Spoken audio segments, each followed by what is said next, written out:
مفتی صاحب میری آخری سوال ہے, میرے 25 سال ہے, میرے والد سوتے ہیں اور ماں سگی ہیں اور میرے رشتے آتے ہیں, لیکن والد صاحب شادی نہیں کرنا چاہتے.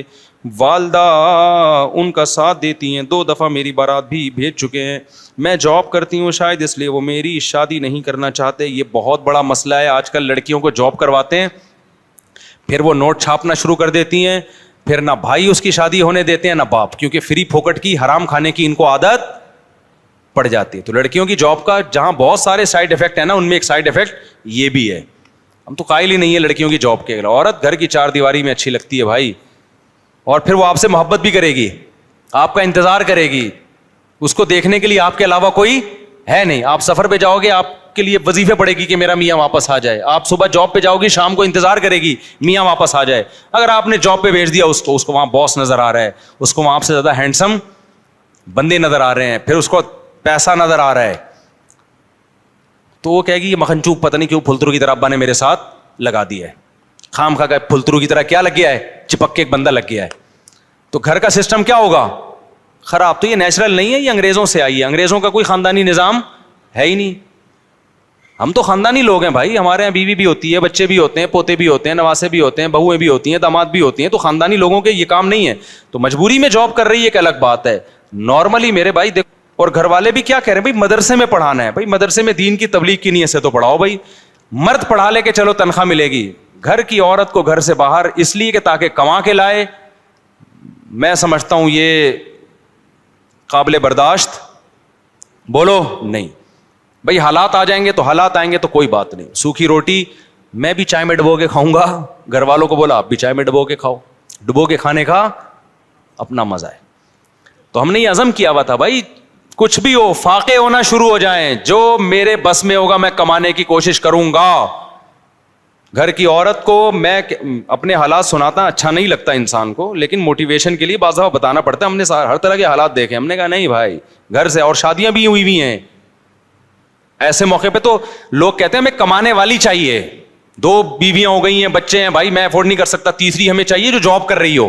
ہم نے کہا نا بھائی تیسری بھی ہمیں وہ چاہیے جو گھر میں ہو, چوتھی بھی وہ چاہیے جو گھر میں رہے, پہلی بھی ایسی دوسری بھی ایسی. اب خرچے بڑھ رہے ہیں تو تیرا باپ کمائے گا, ٹھیک ہے نا, جتنا کما, پھر اللہ نے برکت بھی دی.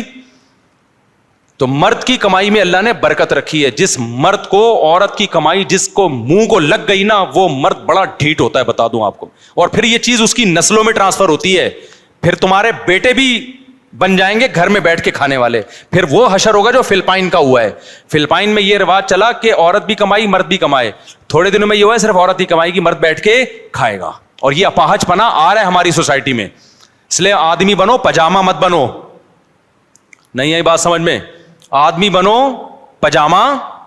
دیکھو یہ ڈیزائن پجامے کا بھی ہوتا ہے, یوں کر کے ایک ڈیزائن ہوتا ہے نا, یہ پجامے کا بھی وہی ڈیزائن ہوتا ہے جو آپ کا ہے. اصل میں اندر سے پتا چلتا ہے کہ یہ آدمی ہے, یہ کیا ہے, پجامہ ہے. تو آدمی اسے کہتے ہیں جو کہتا ہے بھائی جیسے تیسے حالات ہوں, کمانا کس کی ذمہ داری ہے, بول لو نا میری ذمہ داری, میں کما کے کھلاؤں گا. فاقے پڑیں گے کوئی بات نہیں بھائی, آپ بھی فاقے میں. اگر بیگم کہے میں نے اس فاقے میں نہیں رہنا تو بھائی نہیں رہو, کوئی بات نہیں. ہمارے نبی نے ایسا ہی کیا تھا. امہات المومنین کے گھر میں جب فاقے پڑنا شروع ہوئے تو امہات المومنین نے کہا بھائی یہ تو گزارا مشکل ہو رہا ہے, کھانے کو ہی نہیں ہوتا. تو ہمارے نبی نے یہ تو نہیں کہا کہ ٹھیک ہے آپ لوگ بھی جاب کر لیں اور میں بھی دیکھتا ہوں. ہمارے نبی نے فرمایا بھائی میں تو اسی طرح ہی چلوں گا, آپ نے رہنا ہے, آپ میرے ساتھ رہیں. اللہ نے آیتیں نازل کی کہ اپنی ازواج کو کہہ دیں کہ اگر اسی طرح گزارا کرنا ہے تو نبی کے ساتھ گزارا کرو, نہیں کرنا تعالینا امتعکن واسرحکن سراحا جمیلا, میں آرام سے چھوڑ دیتا ہوں, پھر کسی مالدار سے شادی کر لو. تو آپ نے اپنے اصولوں پہ سمجھوتا بولو نہیں کرنا, اپنے خاندان کو تباہ نہیں کرنا. آپ کی پرمپرا ہونی چاہیے, آپ کی نسلوں میں یہ بات کہ ہمارے خاندان میں مرد کماتے ہیں, عورتیں کھاتی ہیں, چاہے جیسے مرضی حالات ہو جائیں. ہاں کوئی الگ کوئی مجبوری ہو, کوئی وہ ایک الگ بات ہے. جیسے بعض دفعہ عورت کی ضرورت ہے وہاں پہ, اب آپ نے اپنے گھر کی عورت کو نہیں بھیجا, کوئی دوسری عورت چلی جائے گی جو خراب کر دے گی. جو اسکول ہے جیسے اب بچیوں کے اسکول کے لیے کوئی اچھی ٹیچر کی ضرورت ہے, آپ کی گھر کی خاتون اچھا پڑھا سکتی ہے, آپ نے نہیں بھیجا تو کوئی دوسری چلی جائے گی. آپ کی وائف ڈاکٹر ہے, صحیح ہے نا, وہ صحیح علاج کر سکتی ہے, آپ نے نہیں بھیجا تو کوئی 2 نمبر چلی. تو قوم کے اجتماعی مفاد میں کچھ کام کیے جا سکتے ہیں, لیکن صرف کمانے کی نیت اس میں نہ ہو. کمانا کس کی ذمہ داری ہے؟ تو کہیں کوئی اجتماعی مفاد ہو تو ایک الگ بات ہے. نارملی بھائی کرنا کیا ہے؟ جیسے مرضی حالاتوں عورت گھر میں رہنے کا, سمجھتے ہو, بچوں کی تربیت کرے, گھر میں رہ کے کھائے. اس کو بتائیں کہ تم گھر کی, تم رائل فیملی سے تمہارا تعلق ہے. رائل فیملی کی عورتیں جاب کرتی ہیں, کھاتی ہیں نا وہ, تو آپ بولو آپ رائل, رکشے والا بھی ہو, بولو بیگم تم گھر کی جو ہے نا مالکن ہو, تم کھاؤ گی. ہم کیا ہیں, ہم گدھے ہیں جو ہم کما کے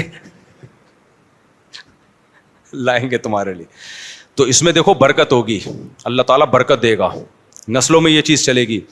ورنہ فیملی پلاننگ والے 2 بچے 1 بچہ اور بیگم جب تک دونوں مل کے نہ کمائے. میں فرانس میں تھا نا, تو وہاں بھی لوگوں نے کہا آپ ٹھہرے ہیں تو کائنڈلی یوں.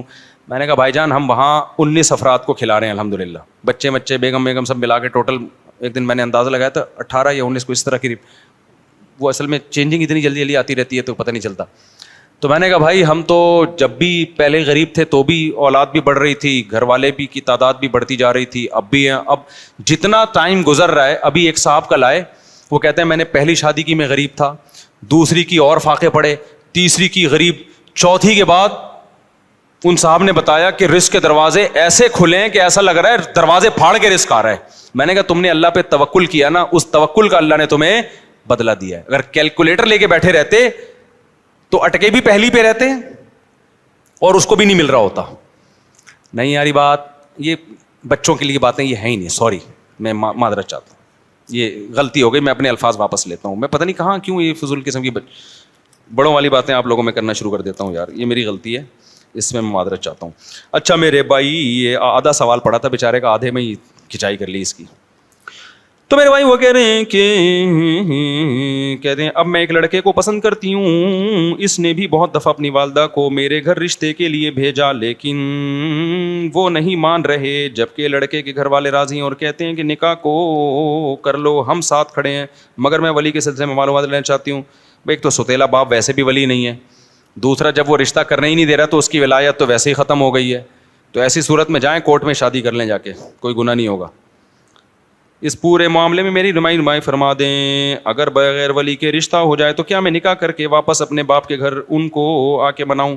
سوتیلے باپ نے پالا ہے اگر تو ٹھیک ہے, اس کے احسان ہے, لیکن نکاح سے نہیں روک سکتے وہ تو.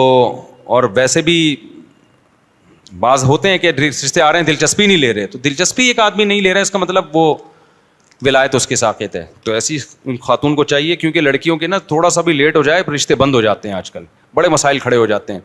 تو ایسی صورت میں ان کو چاہیے کہ کورٹ جا کے شادی کر کے ابا کو بتا دیں ہو گئی ہے, منانے کی کوشش کریں, مان جائیں ٹھیک ہے, نہیں مانے تو آپ کو گناہ نہیں ملے گا. اپنی زندگی کسی کی وجہ سے برباد نہیں کرنی چاہیے. اتنا تو سگے ابا کو روکنے کا حق نہیں ہے, ٹھیک ہے نا, تو ستیلے کہاں سے روکیں. سبحان اللہ.